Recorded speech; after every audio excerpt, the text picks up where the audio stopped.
सूरज क्षितिज के नीचे लटक रहा था, जो रेगिस्तान के उबड़-खाबड़ इलाके पर सुनहरी चमक बिखेर रहा था। दो वाहन एक दूसरे के पास खड़े थे, उनके इंजन उत्साह से गड़गड़ाहट कर रहे थे। एक तरफ टोयोटा लैंड क्रूजर था, एक पुराना जानवर जिसके धूल से सने टायर और दुनिया के सबसे कठिन कोनों में बनी प्रतिष्ठा थी।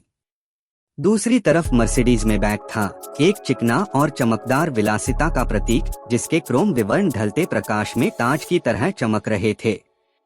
आज वे सिर्फ मशीनें नहीं थीं, वे एक कहानी में चुनौती देने वाले थे, जिसमें मेहनत और भव्यता का मुकाबला था।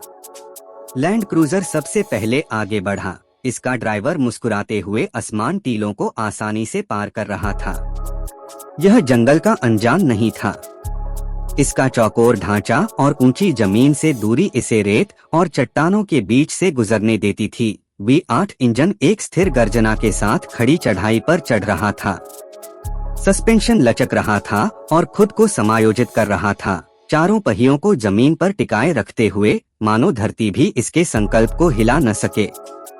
अंदर केबिन व्यावहारिक था, चमड़े की सीटें थीं, लेकिन घिसी हुई और मजबूत, उन साहसी लोगों के लिए बनाई गईं जो दिखावे से ज्यादा काम को महत्व देते थे।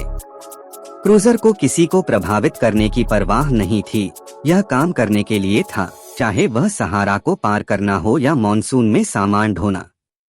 फिर मैबैक की बारी आई। इसका ड्राइवर, एक सिलवाया हुआ सूट पहने हुए, हल्के से एक्सीलेटर दबाया और सेडान एक चीते की तरह शिकार का पीछा करते हुए आगे बढ़ी। यह वाहन रेगिस्तान के लिए नहीं बना था, यह शहर की सड़कों और निजी संपत्तियों के लिए जन्मा था, लेकिन यह पीछे हटने वाला नहीं था। हवा से चलने वाला सस्पेंशन उबड़-खाबड़ रास्ते को इस तरह चिकना कर देता था जैसे वह ताज़ा बनी सड़क हो, और ट्विन टर्बो V12 एक परिष्कृत खतरे के साथ गुनगुनाता था।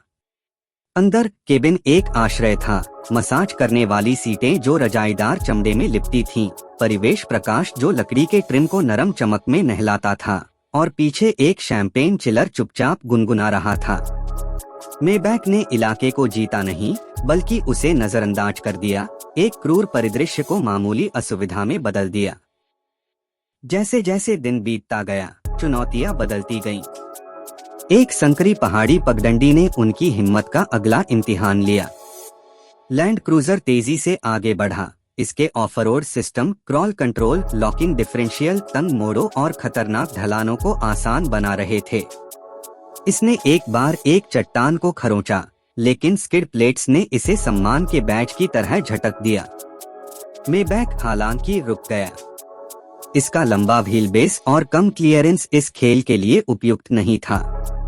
ड्राइवर ने इसे धीरे धीरे आगे बढ़ाया, शुद्ध शक्ति और सटीकता पर भरोसा करते हुए, लेकिन उसका चेहरा हल्का सिकुड़ा जब अंडरकैरेज एक चट्टान से रगड़ा। यह अपने राज्य से बाहर का राजा था, अनुकूलन कर रहा था, लेकिन फल फूल नहीं रहा था। रात हुई और अचानक एक तूफान आ गया। बारिश ने जमीन को कीचड़ के ढेर में बदल दिया। लैंड क्रूजर इस अराजकता में हंसा। इसके ऑल-टेरेन टायर कीचड़ में धंसते हुए एक फंसे हुए सप्लाई ट्रक को सुरक्षित स्थान तक खींच लाए। यह इसके लिए बना था, भरोसेमंद, अड़िग, एक काम का घोड़ा जो कभी हार नहीं मानता। मैबैक इस बीच पीछे रहा। इसका ड्राइवर गर्म कप होल्डर से एस्प्रेसो पी रहा था।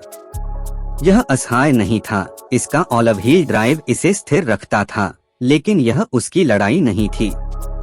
इसने तूफान का इंतजार किया, पहियों पर एक महल, कीचड़ में कूदने के बजाय अपनी गरिमा को संभाले रखा। सुबह तक दोनों अलग हो गए। लैंड क्रूजर क्षितिज की ओर दहाड़ता हुआ चला गया, अगले कठोर साहसिक कार्य के लिए तैयार, एक कठिन बचे हुए की अपनी विरासत बरकरार रखते हुए। मैबैक शहर की ओर मुड़ा, इसकी शांत भव्यता अडिग, धन और परिष्कार का प्रतीक जो गंदगी में खुद को साबित करने की जरूरत नहीं रखता था। वे आत्मा में विपरीत थे, एक जंगल का योद्धा, दूसरा आधुनिक युग का सम्राट। कौन बेहतर था? यह आगे की सड़क पर निर्भर था, और उस कहानी पर जो आप बताना चाहते थे।